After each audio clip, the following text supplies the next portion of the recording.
I love my car metaphors. I love my car metaphors because I love cars. Not very good with the mechanics of cars, I can't fix a car to save my life. But I love driving cars, and I love looking at cars, and I think that they're beautiful. As aesthetic objects and as, cool, fast cars. See, when you hop in a car, you don't drive randomly through the city, right? I live here in London. And when I decide that I'm going somewhere, I don't just get in the car and start driving here, driving there, going through different streets, little narrow alleyways and big roadways. No. When I get in my car, I know where I'm going, right? But you see, so many guys are driving the car of their lives, as it were, at random. They're just driving around. They're going here, they're going there, with no clear sense of direction of where they're going, of where they want to wind up. They just drive. And then all of a sudden, they find out that, they've run out of gas and they're stuck. Maybe they're lucky and they wind up stuck at Buckingham Palace. That would be nice.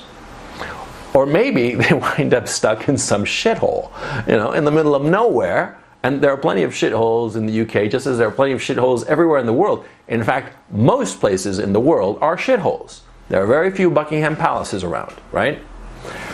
Anybody can get to Buckingham Palace if you are planning to go there.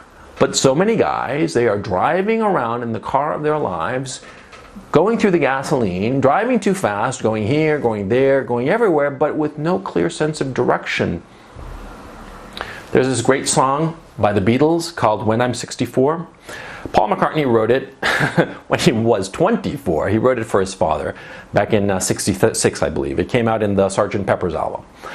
And in the song, Paul McCartney imagines himself being 64. And it's a beautiful little ditty. It's a charming song.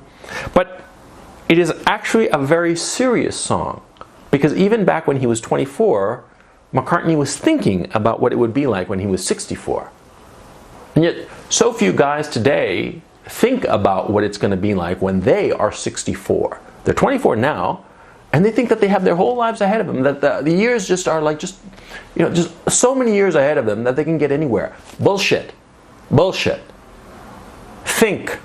Get serious. See, because as you go through your life, you are going through that gas tank, and you only get the one gas tank. You can't stop at the Shell and just zip on the credit card and fill it up again and go some more. No. When you run out of gas, wherever you wind up, that's where you're going to end your days. So, say for instance, I wake up in the morning and I say, I want to get to a beautiful country house on the coast. I want to wind up in a beautiful country house on the coast, and just, sitting pretty on the coast. That's where I want to end my days. Well, I hop in my car and I drive there. I drive to where I want to wind up. I don't drive at random. When you're young now, when you have a full tank of gas, you have to think now where you want to wind up. If you're 24 now, you want to think of where you want to be at 64. You want to look at people that you know who are 64, and you have to say, do I want to be like that guy? Do I want to be like that guy? Or that guy? Do I want to be a poor schmuck who's panhandling for change? In Las Vegas, I saw some picture, some guy, some 65, 70-year-old man walking around, I swear to fucking God, with a banana hammock, a bright neon green banana hammock, practically naked and panhandling, and he would, charge people $1 to take a picture with him. That was his fucking job when he was 65. He had nothing. Yeah? I mean, think about the horror of that kind of a life. Do you want that life? Do you want to be panhandling while you're dressed practically naked and for the amusement of young people so that they can take a selfie with you and laugh at you when they get home? Is that what you want to be? Is that the life that you want?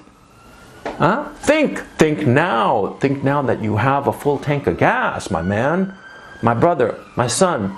Think now where you want to wind up. Because you think that 40 years is like a long, long time, but I'll tell you from experience, the days are long. but the decades are short. 40 years gets behind you before you even know it.